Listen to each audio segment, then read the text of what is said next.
Hello everyone, আসসালামু আলাইকুম। সবাইকে স্বাগতম পান্নার রান্নাঘরে। সবাই কেমন আছেন? নিশ্চয়ই ভালো আছেন। তো দেখেই বুঝে ফেলছেন যে আজকে আমি কি রেসিপি নিয়ে এসেছি। আজকে আমি একটা ভর্তা রেসিপি নিয়ে আসছি। তো আমার এগুলো হচ্ছে যে সামুদ্রিক মাছ। এই সামুদ্রিক মাছ দিয়ে আজকে আমি কিভাবে ভর্তাটা তৈরি করছি সেটাই আজকে আপনাদের সাথে শেয়ার করছি। তো এই যে আমি পেন বসিয়ে দিয়েছি চুলায়। আমি এখন পেনের উপরে হচ্ছে মাছগুলো ছেড়ে দিচ্ছি। তো আমি মাছগুলো হচ্ছে যে আ ভেজে নেব, একেবারেই কড়কড়া করেই হচ্ছে যে ভাজবো, তাহলে কিন্তু এই মাছের ভর্তাটা খেতে ভালো লাগবে। তো আমি মাছটা উল্টাপাল্টা করে একদম হচ্ছে যে একেবারেই শক্ত, শক্ত করেই ভেজে নেব। আমার মাছগুলো মোটামুটি এখানে আ শক্ত, শক্ত করে ভাজা হয়ে গিয়েছে। এ পর্যায়ে কিন্তু আর বেশিক্ষণ ভাজবো না। এখন কিন্তু আমি মাছটাকে হচ্ছে তুলে ফেলবো। মাছটাকে এরকম করেই ভাজতে হবে, তবেই কিন্তু মাছের ভর্তাটা স্বাদের আসবে। আর যদি একটু নরম করে রাখি তাহলে ওটা আবার স্বাদটা আরেকটু অন্যরকম হবে। আবার এভাবে যদি ভাজা যায় তাহলে এভাবে স্বাদটা কিন্তু আরেকটু অন্যরকম হবে। যে বন্ধুরা এখন পর্যন্ত আমার ভিডিওটা দেখতেছেন সবাইকে অসংখ্য, অসংখ্য ধন্যবাদ। প্লিজ একটা লাইক ডান করে দিয়ে তবে ভিডিওটা কন্টিনিউ করবেন।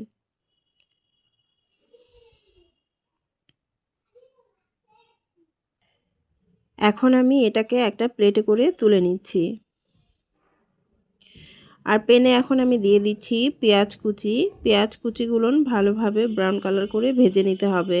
ব্রাউন কালার করে ভাজা অবধি আমাকে এটা নাড়াচাড়ার মধ্যে থাকতে হবে। আমাকে এটা ভাজা অবধি অপেক্ষা করতে হবে।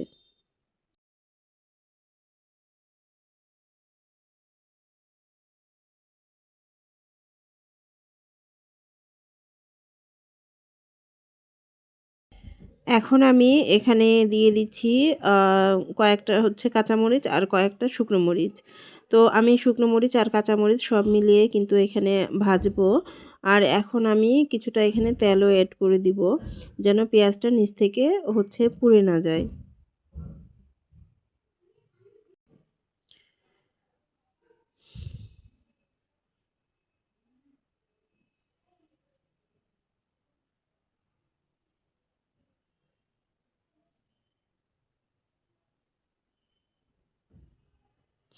আমার কিন্তু পেঁয়াজগুলো ব্রাউন কালার হয়ে এসেছে। এখন কিন্তু আমি এটা পেন থেকে নামিয়ে নেব। তো আমি একটা প্লেটে করে হচ্ছে যে নিয়ে নিলাম মাছ, পেঁয়াজ, মরিচ সবগুলোই আমি একটা প্লেটে নিয়ে নিয়েছি। এখন আমি চলে যাচ্ছি পাটায়। তো হচ্ছে এই যে পাটায় চলে আসলাম। পাটায় এসে আমি এখন ১ম এ হচ্ছে শুকনো মরিচগুলো টেলে নেব। এই ভর্তাটা এখন পর্যন্ত যারা তৈরি করেননি, যারা আজকে ১ম হচ্ছে যে দেখতেছেন, তারা অবশ্যই, অবশ্যই একবার হলেও ট্রাই করবেন। বিশ্বাস রাখবেন ভর্তাটা খেতে এত দুর্দান্ত হয় গরম ভাতের সাথে। যেকোনো ভর্তা খেতেই কিন্তু অনেক স্বাদের হয়। তবে এই ভর্তাটা একটু অন্যরকম স্বাদের হয়। খুবই, খুবই হচ্ছে যে মজার একটা ভর্তা। আপনারা একবার হলেও ট্রাই করে দেখবেন। দেখবেন আপনারা মাঝে, মাঝে এটা করতে চাবেন। তো এখন আমি মাছগুলো দিয়ে দিলাম। মাছগুলো দিয়ে আমি মাছটাও ভালোভাবে পিষে নেব। যেই বন্ধুরা আমার ভিডিওটা দেখছেন কেমন লাগছে আপনাদের ভিডিওটা অবশ্যই অবশ্যই আমাকে কমেন্ট করে জানাবেন। আর যদি আমার ভিডিওটা আপনাদের এতটুকু ভালো লেগে থাকে তাহলে ফ্রেন্ড ও ফ্যামিলির মধ্যে ভিডিওটাকে শেয়ার করে দেবেন। কমেন্ট করলে আমি সেই কমেন্ট ধরেই আপনার পরিবারে পৌঁছে যাব। আর কমেন্টগুলো পড়তেও কিন্তু আমার ভীষণ, ভীষণ ভালো লাগে।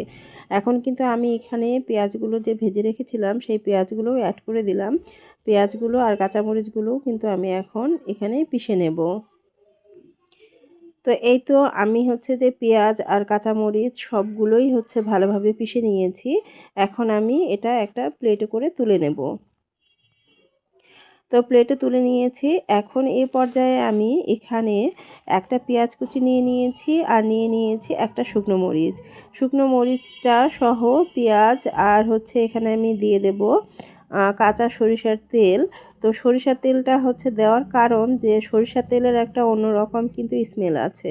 যদিও এই ভর্তাটা বা এই মাছগুলো আমি ভেজে নিয়েছি তেলের মধ্যে। এখানে তেলের কোনো প্রয়োজন নেই, তবুও আমি হচ্ছে তেল দিচ্ছি শুধু স্মেলের জন্য। সরিষার তেলের স্মেল আর শুকনো মরিচটা ভাজার হচ্ছে যে স্মেলটা, সেই স্মেলটার জন্য আমি এখানে হচ্ছে যে শুকনো মরিচ আর সরিষার তেলটা দিয়ে নিলাম।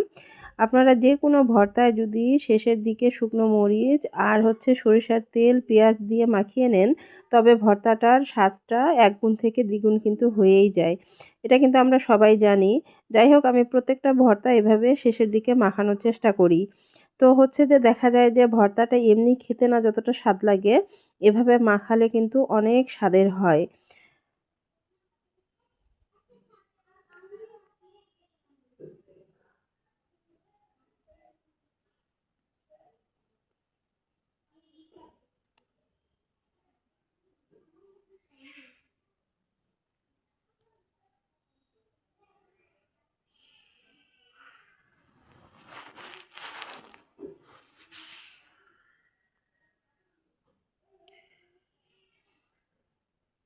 আমার ভর্তাটা একেবারেই রেডি হয়ে গিয়েছে। এখন যেহেতু এটা হোটেল স্টাইলের ভর্তা তৈরি করছি আমি, তো হোটেল স্টাইলের মতো তো একটু শেপ নিতেই হয়। তো আমি এখন এগুলো গুলগুলা করে শেপ দিয়ে নিচ্ছি। ভর্তাটা দেখেই কিন্তু লোভ লাগছে যে কখন হচ্ছে যে ভাত নিয়ে বসবো। সত্যি এই ভর্তাটা খেতে কিন্তু দারুণ লাগে। আর এরকম একটা ভর্তা যদি সকালবেলা ভাতের সাথে পাওয়া যায়, গরম ভাতের সাথে, তাহলে কিন্তু যে ভাত খায় না সকালে সেও ভাত খেতে বসে পড়বে।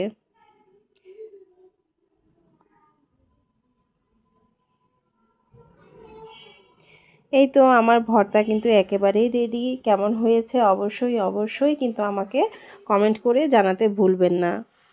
যেই নতুন বন্ধুরা যুক্ত আছেন অবশ্যই সাবস্ক্রাইব ডান করে দেবেন আর কমেন্ট করে আমাকে জানাবেন আমার ভর্তার রেসিপিটা আপনাদের কেমন লাগলো। তো আজকের মতো আল্লাহ হাফেজ সবাইকে। আসসালামু আলাইকুম।